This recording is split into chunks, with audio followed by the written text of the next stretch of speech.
Okay, Bible prophecy number 7. And just to be clear, there's a lot more prophecy in the Bible. I'm probably missing some really important ones, but I just wrote down 7 that I found interesting since I started reading the Bible a couple years ago that might help some people out there see the truth of the Bible. Number 7, though, here, and I kind of went over some of this in my last video, but one of the biggest problems with religion, modern day professing Christianity, is that people see these false systems and they think that these false systems represent true Bible believing Christians, and they don't. And so one of the biggest ones are Catholics. I mean, a lot of people, and especially television. I used to watch so much television when I was lost, and when I remember back, there is so much Catholicism on television you don't even realize it. I mean, almost every comedy and movie, when it has to do with religion or a funeral service or going to a church or something, it's almost always a Catholic church and a Catholic priest with the collar and everything.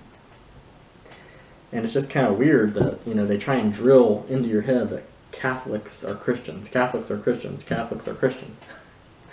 And so the question is, what does the Bible say about Catholicism? If Catholics are a false system, probably the biggest false system in the world, shouldn't the Bible probably say something about them? Well, it actually does. Look at Revelation chapter 17. Revelation chapter 17. I'm going to read verses 1 through 6 and verse 18. And so, Revelation chapter 17, verse 1. And there came one of the 7 angels, which had the 7 vials, and talked with me, saying unto me, Come hither, I will show unto thee the judgment of the great whore that sitteth upon many waters, with whom the kings of the earth have committed fornication, and the inhabitants of the earth have been made drunk with the wine of her fornication. So he carried me away in the spirit into the wilderness, and I saw a woman sit upon a scarlet-colored beast, full of names of blasphemy, having 7 heads and 10 horns. And the woman was arrayed in purple and scarlet color, and decked with gold and precious stones and pearls, having a golden cup in her hand, full of abominations and filthiness of her fornication. And upon her forehead was a name written, Mystery Babylon the Great, the mother of harlots and abominations of the earth. And I saw the woman drunken with the blood of the saints, and with the blood of the martyrs of Jesus, and when I saw her, I wondered with great admiration. And verse 18 says, And the woman which thou sawest is that great city which reigneth over the kings of the earth. Oh boy, okay. Verse 1, chapter 17, verse 1, talks about this great whore. Okay? Now I'm going to show some similarities here between this great whore that's talked about in Revelation and Catholicism. And to show you that there's no way this can be anything other than Catholicism. Verse 1 talks about the great whore. Roman Catholics refer to their faith, to their church, as Mother Church. And they worship Mary. And you can say, oh, we don't worship Mary. Yes, you do. You worship Mary. They try and talk about that she never had any other children. The Bible says that Jesus had brothers and sisters. They try and say that she was taken up to heaven, that she didn't see death or something. That's nowhere in the Bible. That's just tradition. But verse 2 says that the kings of the earth have committed fornication, and the inhabitants of the earth have been made drunk with the wine of her fornication. Catholicism teaches that salvation is done through the Holy Eucharist, or what Protestants would call communion, basically. But in Catholicism, they teach that the bread and the wine are transformed by the priest into the physical flesh and blood of Jesus Christ, and that you're to eat his flesh and drink his blood, which is satanic. Absolutely satanic.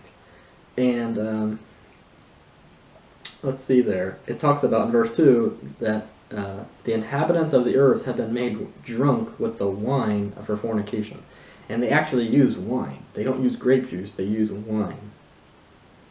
Which is just, like I said, it's satanic. Verse 3. So he carried me away into the spirit in the wilderness, and I saw a woman set upon a scarlet-colored beast full of names of blasphemy, having 7 heads and 10 horns.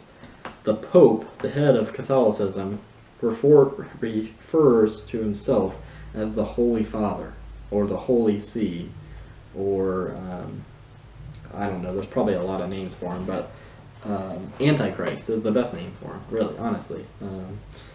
When you look at the Bible, to call the Pope the Holy Father is just blasphemous. And it says right there that it's full of the names of blasphemy. And that's what Catholicism is. It's blasphemy against God, against the true Christian. Verse 4, another interesting thing here. Verse 4, the woman was arrayed in purple and scarlet color. Purple and scarlet. Okay? If you look at some big Roman Catholic ceremony, they put the bishops on one side and the cardinals on the other. And the bishops wear purple and the cardinals wear red, scarlet. Okay? Now, they've had the Bible for hundreds and hundreds of years. They know that this verse is in here about purple and scarlet. Why in the world would they pick purple and scarlet for their colors, knowing that the Bible, talking about this whore of Babylon, why in the world would they pick those colors? No, this book is prophecy. It tells us the future. There's future things in here that we can know from this book if we believe it. It's just crazy. And then it says also that she's decked with gold and precious stones and pearls. Okay? And the Pope, if you look at him, and all the cardinals and bishops and whatever, I don't know all the stuff about Catholicism. I just know it's wicked, so I stay away from it. But it talks about they're decked with gold and precious stones and pearls. The Pope usually wears like a white robe, dress basically, wears a dress. Because he's a woman. It says here the woman was arrayed. And so he wears this white dress with like gold embroidery all over it, and gold and precious stones and pearls and things like that. I mean, honestly, why in the world, if you know this verse is in the Bible, why would you dress like that? That makes no sense at all. It also says, having a golden cup in her hand full of abominations. And like I said earlier, they take the cup, they talk about it being the Lord's cup, and transforming the wine into the blood of Jesus Christ. And it's just, like I said, it's satanic. And it's spiritual fornication is what it is. That's what, when it says fornication here, it's not talking about sexual fornication. It's talking about, the Catholic Church, it could be sexual it could be sexual things, with all of the child abuse and things, but I won't even go there. But anyways, in verse 5, mystery, Babylon the Great, the mother of harlots and abominations of the earth. The mother of harlots, Mother Church. They call their church Mother Church. And you say, well, it says there she's the mother, so who are the daughters, or who are the children of the harlot? Or the mother of harlots, so who are the daughters of this whore? The daughters are Methodists, Lutherans, Presbyterians, even Baptists.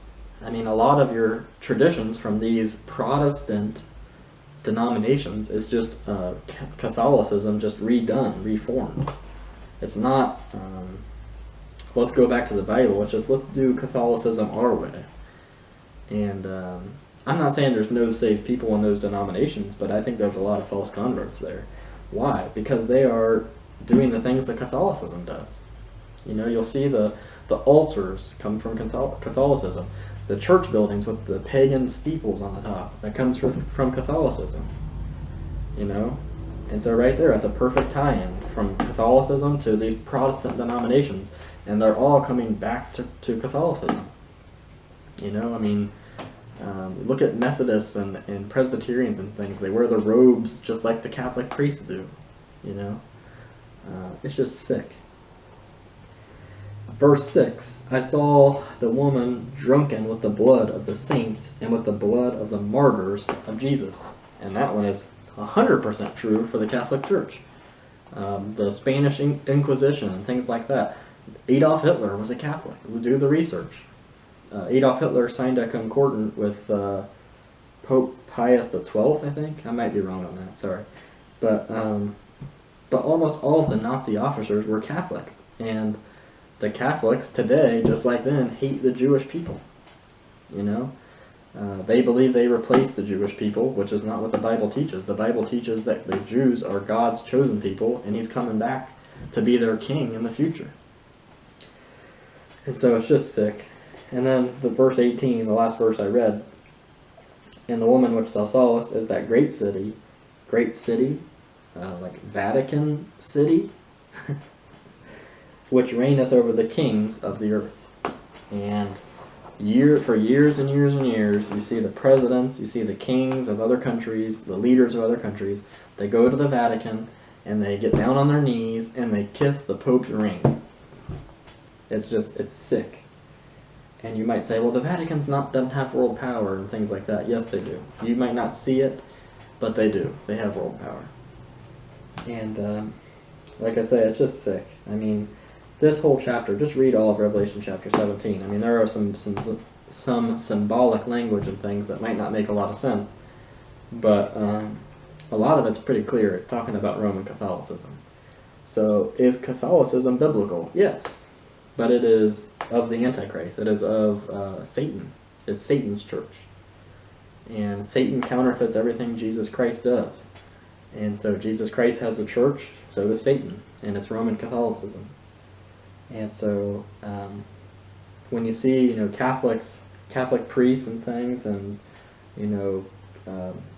these children getting abused and things, sexually abused and things, don't put that on true Bible-believing Christians, because that's not. Catholicism is not Bible-believing Christianity.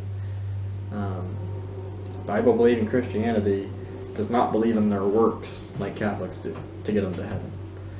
They trust in the shed blood of Jesus Christ by faith to get them to heaven. So, I mean, there's so many differences between Catholicism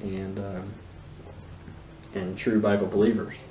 And I actually have a video on YouTube here about Are Catholics Bible Believers? And so if you have a second, you can watch that, and I give some more detail of why some of the traditions of the Catholic Church don't come from the Bible. So anyways, I just start to pay attention. If you watch a lot of television or whatever, start paying attention. Notice how many times you see Catholic churches and Catholic priests on television. It's pretty interesting. I never noticed it before when I was lost, but once I got saved, I was still watching a lot of TV and things when I first got saved, and man, it's incredible how much of that stuff you see once you start looking for it. So, thanks for watching this video.